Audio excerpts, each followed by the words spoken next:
আলবানিকে কাঠগড়ায় তলায় তুলেছে এই বাংলাদেশের কাঠমোল্লারা, বেদাতিরা। আলবানি হাদিসকে সহি বলেছেন, আলবানি হাদিসকে সহি বলেছেন। ওই হাদিসের মধ্যে কি আছে যে রাত্রিতে ইবাদত করো মাজারে গিয়ে আর দিনের বেলা সিয়াম পালন করো? হাদিস বুঝতে হলে আহলে হাদিস মাদ্রাসায় ভর্তি হওয়া আগে। মাথায় তো গোবর পুরা আছে, এরা সব আল্লাহর রহমত থেকে বঞ্চিত। এরা হাদিস বুঝে না, এরা সব হলো অভিশপ্ত।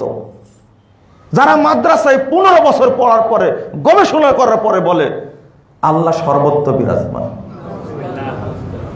এই নাস্তিকের চেয়েও খারাপ। এটা নাস্তিককে বুঝালে, শোনেন, শিক্ষা ধারা দুইটা, আমাকে মাফ করবেন, দুইটা ধারা। একটা হলো কওমি মাদ্রাসায় পড়ার পরে 14-15 বছর পড়ে, আবার 3 বছর ইফতা করে, ট্রিপল মুফতি হওয়ার পরে বলছে নবী এখনো মরেইনি, বলছে নবী গায়েব জানতেন, বলছে আল্লাহ সব জায়গায় বিরাজমান, আল্লাহ নিরাকার, আল্লাহর কোনো সিফাত নাই। তওবা তওবা, নাউযুবিল্লাহ। এই পড়ে লাভটা কি?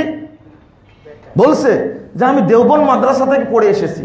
তুমি কি পড়ে এসেছো? পড়ি এটা শিখলে মানুষকে এলেম। আর জেনারেল শিক্ষায় শিক্ষিত হয়ে আগে মক্তবে গিয়ে কোরআন টোরান পড়েছে, 6-7-এ পড়েছে, ভালোই ছিল, নামাজ ছিল, পড়ছো, কিন্তু যখনই সে কলেজ জীবনে গেছে নামাজ ছেড়ে দিছে। আস্তে আস্তে সে নাস্তিক হয়ে গেছে।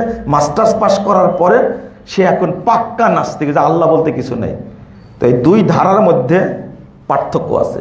এই মৌলবি ধারাটা বেশি খারাপ, কারণ বহু মানুষ জেনারেল শিক্ষিত আছে, তাদেরকে শরীয়ত সামনে দিলে বুঝে তারা হেদায়েত পেয়েছে, কিন্তু মোল্লা কখনো হেদায়েত পায় না। 2-1 পায়। ইমাম ইবনে তাইমিয়া বহুদিন আগে বলে গেছেন, জামহুরুল মুতাআসসিবিন লা ইয়ারিফুনাল কিতাব ওয়াস সুন্নাহ ইল্লা মাশাআল্লাহ।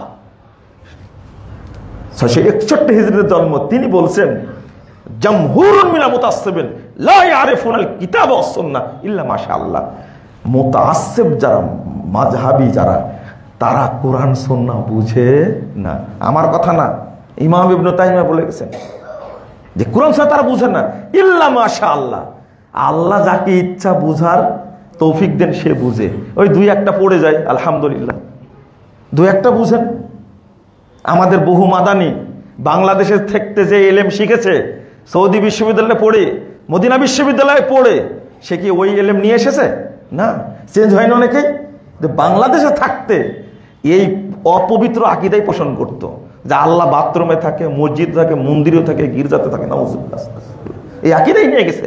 কিন্তু মদিনা বিশ্ববিদ্যালয়ে পড়াশোনা করে আল্লাহ তাকে এলেম দান করেছেন, আলহামদুলিল্লাহ, আল্লাহ তাকে হেদায়েত দান করেছেন। তো ওইভাবে বুঝেন আপনি, মোল্লারা হেদায়েত পায় না, 2-1 জনকে আল্লাহ হেদায়েত দান করেন, আলহামদুলিল্লাহ। কিন্তু জেনারেল শিক্ষিত মানুষ, একজন ডিসি জেনারেল শিক্ষিত মানুষ, তো হকটা বুঝানোর পরে বুঝে গেছে। একজন এসপি হকটা বুঝানোর পরে বুঝে গেছে। একজন সচিব হকটা বুঝার পরে বুঝে গেছেন, আলহামদুলিল্লাহ।